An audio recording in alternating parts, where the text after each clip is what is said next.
اسی لیے اللہ تعالیٰ سے مانگنے، اللہ تعالیٰ کے سامنے رونے اور گڑگڑانے کی کوشش کیجئے۔ تمام وظیفوں سے بہترین وظیفہ اللہ کے سامنے رونا، گڑگڑانا، عاجزی اور انکساری کے ساتھ دعا کرنا ہے۔ ناظرین ایک کالر اس وقت فون لائن پر ہمارے ساتھ ہیں، انہیں بھی پروگرام میں شامل کرتے ہیں۔ السلام علیکم۔ میں محمد عبدالقدیر حیدرآباد سے بات کر رہا ہوں۔ محمد عبدالقدیر صاحب، پروگرام میں آپ کا خیر مقدم ہے، بہت دنوں بعد آپ بھی تشریف لائے ہیں آج۔ میں اکثر روزانہ جو ہے ہمیشہ ٹرائی کرتا ہوں لیکن کال نہیں ملتا جی، تو آج قسمت اچھی ہے، مل گیا میرا۔ جی آپ ہم سے قریب ہیں، حیدرآباد میں ہیں، لیکن آپ کا کال نہیں لگتا۔ بہرحال پروگرام میں خیر مقدم۔ چینل میں پوری دنیا سے کال آتے نا سر۔ جی بالکل صحیح کہا آپ نے۔ میرا ملنا مشکل تھا۔ جی جزاک سر میرا سوال یہ ہے کہ مفتی صاحب ابھی نے جو بات کی ہے کہ سر میں تیل لگانے کی، تو یہ بہت اچھی سنت کو جو ہے مفتی صاحب نے بیان فرمایا ہے کہ اکثر لوگوں کو پتہ نہیں اس کے بارے میں کہ رات میں سر پہ تیل ڈالنا بھی سرکار کی سنت ہے۔ جی جی تو مفتی صاحب سے یہ ادباً گزارش ہے کہ اگر تاریخ کی کتابوں میں یہ چیز ثبوت ملتا ہے کہ حضور علیہ السلام کون سا تیل استعمال کرتے تھے، تو اگر وہ بیان فرمائے تو لوگ جو ہیں، اور میں بھی کچھ اس کا استعمال شروع کر دوں گا انشاءاللہ۔ اگر تاریخ کی کتابوں میں اگر کچھ ثبوت نہیں ملتا تیل کتابوں سے، تو کم سے کم مفتی صاحب جو تیل استعمال کرتے ہیں وہ تو بتا دیں تاکہ میرا حافظہ بھی مفتی صاحب جیسا ہو جائے۔ جی ضرور انشاءاللہ۔ بہرحال اللہ تعالیٰ ہر کسی کو ہر اپنی اپنی فیلڈ میں، اپنے اپنے میدان میں ماہر بناتا ہے۔ آپ اپنے میدان میں ماہر بنے، یہ ہماری دعا ہے۔ بہت شکریہ عبدالقدیر صاحب پروگرام میں شامل ہونے، کال کرنے کا۔ ساجد خان صاحب نے آگرہ سے سوال کیا، ان سے بھی بڑا اہم سوال ہے کہ آج کل دیکھنے میں آتا ہے کہ لوگ پہلے تو کسی جنازے میں اگر جاتے ہیں تو نماز پڑھ کر ہی واپس ہو جاتے ہیں، کچھ تو گھر پر جاتے ہیں، وہاں پہ تعزیت کی واپس ہو گئے، بہت قریبی ہے نماز جنازہ پڑھی واپس ہو گئے، بہت قریبی ہیں وہ قبرستان تک جاتے ہیں، اس میں سے بھی کچھ ہوتے ہیں جو جنازے کے آگے آگے چلنے لگتے ہیں۔ ایسے میں جنازے کو کاندھا کون دے گا؟ بڑا اچھا سوال کیا ہے انہوں نے۔ یہ بھی کہا ہے کہ لوگ گاڑیوں پر آگے جا کے پہلے پہنچ جاتے ہیں، ضعیف حضرات بزرگ تو بہرحال ان کے ساتھ ان کی معذرت ہوگی، لیکن نوجوان بھی ایسا کرتے ہیں۔ جنازے میں دیکھیے دو چیز ہے، ایک ہے جنازہ پڑھنا اور ایک ہے تدفین میں شریک ہونا۔ حضرت عبداللہ بن عمر رضی اللہ تعالیٰ عنہ سے جب یہ بات کہی گئی کہ جنازہ پڑھنے پر 1 قرات ثواب ملتا ہے اور تدفین میں شریک ہونے پر 2 قرات ثواب ملتا ہے، تو انہوں نے بڑا افسوس کیا کہ کتنے سارے قرات کو میں نے ضائع کر دیا، اور 1 قرات برابر ہوتا ہے احد پہاڑ کے، اور احد پہاڑ تقریباً 6 کلومیٹر یا 9 کلومیٹر کے فاصلے پر ہے۔ اب اندازہ لگائیے کہ 2 چیزوں میں شرکت پہ کتنا بڑا ثواب ملا۔ اسی لیے ہم مسلمانوں کو اہتمام کرنا چاہیے جنازے میں شرکت کرنے میں، اور اسی طرح تدفین میں بھی شریک ہونے کا اہتمام ہونا چاہیے۔ جہاں تک مسئلہ آگے اور پیچھے چلنے کا ہے تو جنازہ لے جاتے وقت جبکہ ڈولا لے کر جایا جا رہا ہو اس وقت پیچھے چلنا مناسب ہے، بہتر ہے، لیکن اگر کچھ لوگ گاڑی سے پہلے قبرستان اگر پہنچ جائے تو ایسی صورت میں کوئی حرج نہیں ہے، اس کی بھی بہر صورت گنجائش ہے۔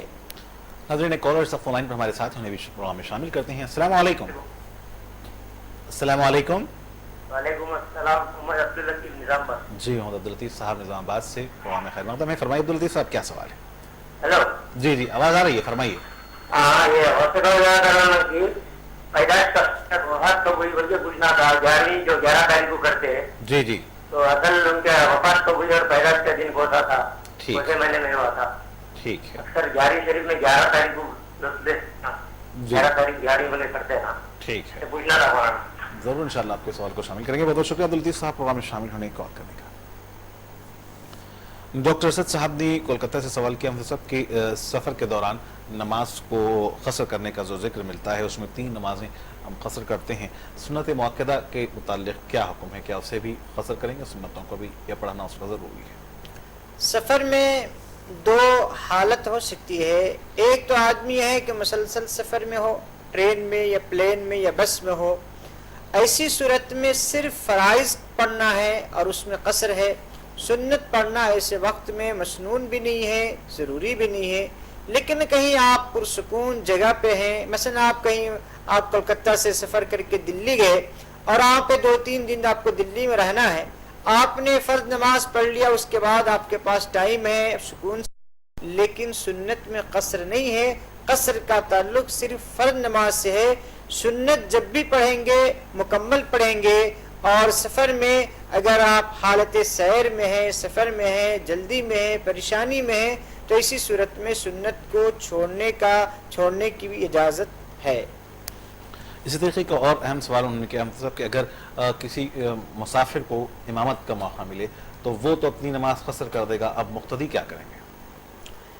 پہلی بات یہ ہے کہ مسافر کو امام نہیں بننا چاہیے، جبکہ مقتدیوں کی بڑی تعداد مقیمین حضرات کی ہو، مقیم کی ہو، تو ایسی صورت میں مسافر کو امام بننا مناسب نہیں ہے۔ لیکن اگر مسافر امام بن گیا تو نماز سے پہلے ہی وہ اعلان کر دے کہ بھائی میں مسافر ہوں، 2 رکعت میں سلام پھیر دوں گا، آپ لوگ 2 رکعت کے بعد مزید 2 رکعت اپنی نماز کو مکمل کیجئے گا۔ اسی طرح سلام پھیرنے کے بعد بھی کہے گا کہ میں مسافر ہوں، آپ لوگ اپنی نماز کو مکمل کر لیجئے۔ اب جو مقیم ہوں گے، جیسی امام مسافر امام دونوں طرح سلام پھیر دے گا تو یہ ٹھہر جائیں گے، اور ٹھہرنے کے بعد یہ 2 رکعت اپنی نماز کو مکمل کریں گے، اور اس 2 رکعت میں اگر جو امام کے ساتھ تکبیر اولیٰ سے شریک ہے تو وہ سورہ فاتحہ صرف پڑھیں گے، سورہ پڑھنے کی ضرورت نہیں ہے۔ ایک اور محمد اسد صاحب ہیں جو کوٹلہ سے انہوں نے سوال کیا ہے نماز تہجد کے متعلق کہ نماز تہجد کی کتنی رکعتیں کم سے کم یا زیادہ سے زیادہ پڑھی جا سکتی ہیں؟ بہت خوشی کی بات ہے کہ ماشاءاللہ الحمدللہ ہمارے ناظرین میں ایک بہت بڑے تعداد ایسے نیک لوگوں کی ہے جو تہجد کے بھی پابند ہے۔ ہم ان تمام لوگوں سے خواہش کریں گے کہ ہمارے لیے بھی دعا کرے اور پورے امت مسلمہ کے لیے بھی دعا کرے، اس لیے کہ تہجد کی نماز تو یہ انبیاء اور اولیاء تمام کے تمام لوگ پڑھا کرتے تھے، اور یہ نماز اللہ تعالیٰ کو بہت پسند ہے۔ فرائض کے بعد سب سے زیادہ جو نماز اللہ تعالیٰ کو پسند ہے وہ تہجد کی نماز ہے، اور اس تہجد کی بنیاد پر انسان کو بہت جلدی ترقی ملتی ہے، یعنی اللہ کا قرب اور اللہ کی محبت فرائض کی ادائیگی کے بعد تہجد کی پابندی پر ہی ملتی ہے۔ تو اس لیے اللہ تعالیٰ اگر توفیق دے تو تہجد پڑھنی چاہیے، لیکن ایک مرتبہ جب اہتمام شروع ہو جائے تو پھر اس کو چھوڑنا نہیں چاہیے، زندگی بھر اس اہتمام کو باقی رکھنا چاہیے۔ تہجد کی 2 رکعت بھی پڑھ سکتے ہیں، 4 بھی پڑھ سکتے ہیں، 6 بھی پڑھ سکتے ہیں، 8 بھی پڑھ سکتے ہیں۔ بہتر یہ ہے کہ کم سے کم 4 رکعت پڑھنے کی کوشش کرے، اگر وقت کم ہو تو 2 رکعت بھی پڑھ سکتے ہیں۔ محمد عبدالقدیر صاحب نے حیدرآباد سے سوال کیا، جیسا کہ ابھی آپ نے کہا کہ رات میں سوتے وقت سر میں تیل لگا کر سونا یہ سنت سے ثابت ہے، تو آپ کا سوال ہے کہ واقعی اگر یہ کتب احادیث سے یا تاریخ سے ثابت ہے تو کون سے بہرحال اس کی وہ حوالہ جاننا چاہتے ہیں، ساتھ ہی ساتھ کہ نبی کریم صلی اللہ علیہ وسلم نے کون سا تیل استعمال کیا تھا؟ دیکھیں نبی علیہ السلام پابندی سے تیل استعمال کیا کرتے تھے، اور بلکہ ایک یعنی کپڑا رہتا تھا جو تیل استعمال کرنے کے بعد آپ صلی اللہ علیہ وسلم سر کے نیچے رکھا کرتے تھے تاکہ اس کی وجہ سے تکیہ وغیرہ یا دیگر کپڑے خراب نہ ہو۔ اور باضابطہ یہ روایت تاریخ میں نہیں، احادیث کی کتابوں میں شمائل ترمذی میں یہ روایت موجود ہے کہ آپ صلی اللہ علیہ وسلم کثرت سے تیل استعمال کیا کرتے تھے، اور نبی علیہ السلام جو تیل استعمال کرتے تھے وہ زیتون کا تیل ہوا کرتا تھا۔ خود آپ صلی اللہ علیہ وسلم نے ارشاد فرمایا کہ زیتون کا تیل کھاؤ اور اس کو سر میں استعمال کرو، بدن میں استعمال کرو۔ زیتون کا تیل استعمال کرنے کے بعد تو عام طور سے تیل کھانے کی جو بیماریاں ہوتی ہے، کولیسٹرول یا اس طریقے سے اور دیگر چیزیں، زیتون کے تیل میں وہ چیز موجود نہیں ہوتی ہے، اور وہ تیل تقریباً سمجھ لیجئے کہ تمام بیماریوں سے فری تیل ہے، اسی لیے اس کو سر میں لگانا بھی چاہیے، اور اس کو اللہ تعالیٰ اگر توفیق دے، گنجائش دے تو اس کو کھانا بھی چاہیے۔ اسی لیے کہ نبی علیہ السلام نے وہ اس کو مبارک قرار دیا ہے، اور اللہ تبارک و تعالیٰ نے بھی وہ تین و زیتون یعنی زیتون کی قسم کھائی ہے، یعنی گویا کہ اس کی اہمیت کو اللہ تعالیٰ نے بھی بتایا ہے۔ ایک اور کالر عبداللطیف صاحب نے نظام آباد سے کال کیا، مفتی صاحب کی سید عبدالقادر جیلانی رحمۃ اللہ علیہ کے مناسب کی یوم پیدائش کی مناسبت سے اس ماہ مبارک میں 11ویں شریف کی جاتی ہے۔ آپ کی پیدائش کے 11 تاریخ کو ہوئی تھی، کیا تاریخ پیدائش رہی ہے؟ حضرت عبدالقادر جیلانی رحمۃ اللہ علیہ کی وفات جو ہی ہے وہ ربیع الثانی میں ہوئی ہے، اور اسی ربیع الثانی کی نسبت سے 11ویں یعنی 11ویں بھی اب شریف ہو گئی ہے، یعنی 11ویں منائی جاتی ہے جس کی قرآن و سنت میں کوئی اصل نہیں ہے، اور نہ حضرت عبدالقادر جیلانی رحمۃ اللہ علیہ نے اس طرح کی کوئی تعلیم دی ہے، کوئی ترغیب دی ہے، بلکہ پتہ نہ کسی نے اس رسم کو جاری کیا اور کس طریقے سے مسلم معاشرے میں یہ رسم و رواج آیا۔ کاش مسلم معاشرہ شیخ عبدالقادر جیلانی رحمۃ اللہ علیہ کے صرف اس ہدایت پر عمل کر لیتے کہ نماز پڑھو اور نماز نہ پڑھنے والا مرتد اور کافر ہے، بے نمازی کو مسلمانوں کے قبرستان میں دفن نہ کیا جائے، بے نمازی کے نحوست 40 گھروں تک جاتی ہے، بے نمازی جس برتن میں کھانا کھا لے اس برتن کو استعمال نہ کیا جائے، گویا کہ کتا جس برتن میں منہ ڈال دے 7 مرتبہ دھونے سے پاک ہو جائے گا، لیکن بے نمازی جس برتن میں منہ ڈال دے پاکی نہیں ہوگا۔ یہ سارے تعلیمات تھے شیخ عبدالقادر جیلانی رحمۃ اللہ علیہ کی۔